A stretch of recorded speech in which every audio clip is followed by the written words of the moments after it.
Welcome back to Tangata Pasifika. As we heard earlier, she's been convicted of fraud. She's in jail, and now Vicky Leitele is dying of cancer. The 35-year-old mother of three was sentenced to 3 years and 2 months earlier this year and is 8 months into her sentence. That's right. Doctors have given Vicky just 5 months to live, and now her family want her home. Joining us now is Vicky's brother, Dave Leitele. Thank you for joining us. Thank you. Yeah, what's the latest on Vicky's case then?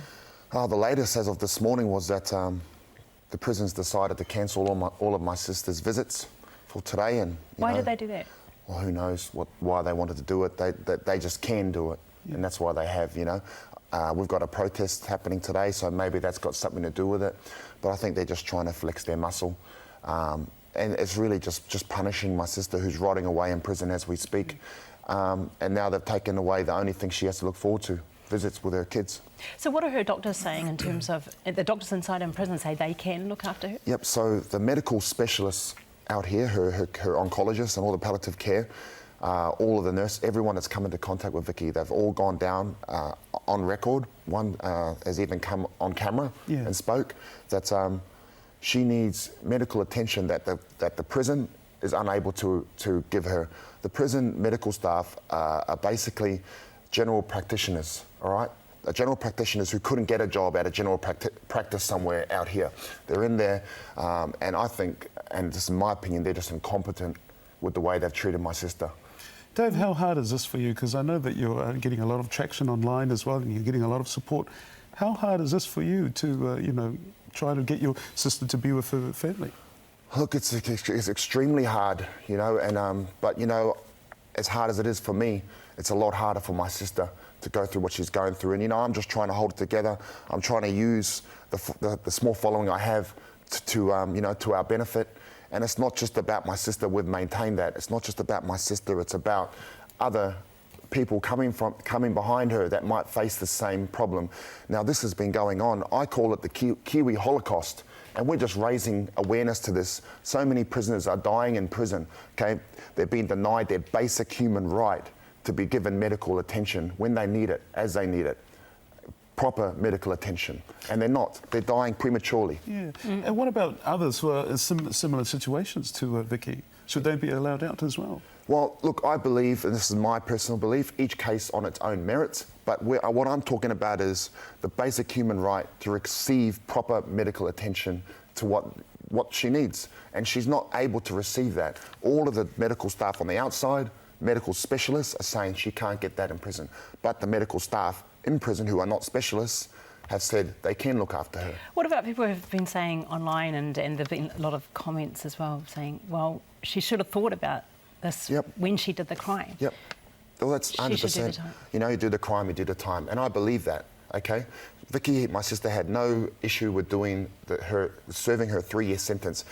Okay, and I'll just have a little sidebar there. She got 3 years. Her co-offender, who's not Pacific Islander, got home detention, okay? My sister got 3 years, and it was her first ever offence. Straight arrow her whole life.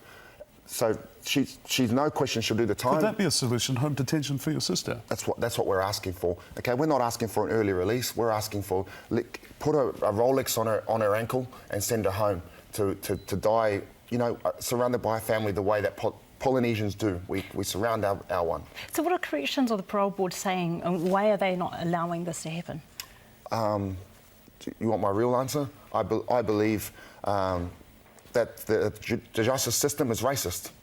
And I 100% believe that. When you compare what my sister done, helping low-income families get finance for homes, no debating that she done the wrong thing doing that, okay, and the way she done it. Lombard Finance, four of its directors, $127 million they robbed from 4,400 investors, okay? 2 of them were on were justice ministers.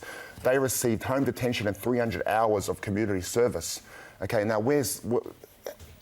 you put the picture of my sister, brown girl, put them up, 4 white people. So what can your family do now? Like, you wanting to appeal the decision, or?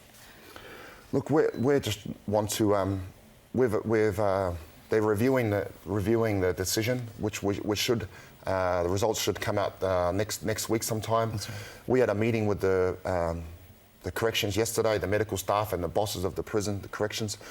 And they basically just told us that there's nothing, the medical staff, and this is where it's coming, is the medical staff has said that they are able to look after my sister adequately. And you totally disagree? It's 100,000% disagree, because 2 nights ago, 4:30 in the morning, my sister is in pain, serious pain. She's receiving chemotherapy at the moment. She presses a bell to get some pain relief. 7:30 in the morning, pain relief came. 3 hours later, okay? The nurse, incompetent person, fell asleep, okay? Now, this is not someone that's been working all day and night. This is someone that's her shift's there, look after my sister. 3 hours, my sister waited for pain relief.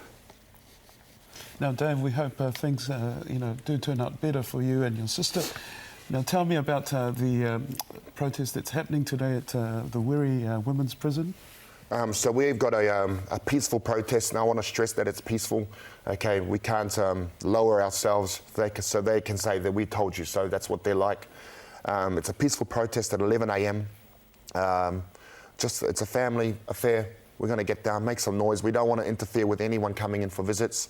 And we won't. We're just going to go down and make our voices known. Our pastor's coming down, Pastor Paul Siope, and we're just going to make our voices known, 11 to 2. So anyone that can come down and join us, feel free. Really briefly, what do you want to say to corrections or those who are in charge? To those who are in charge, what I will say is I can't change anyone's opinion on what my sister done, but what I will say is put yourself in our shoes. Okay, imagine if it was your sister, your mother, your daughter going through this, and if you imagine that and picture how you would feel, and then make your decision. This is just not right. It's totally wrong. Okay, it's human rights. She's rotting and dying in prison. She is of no risk to anyone. Send her home so we can care for her properly. Dave, thank you for coming on the show today. Thank you. Dave.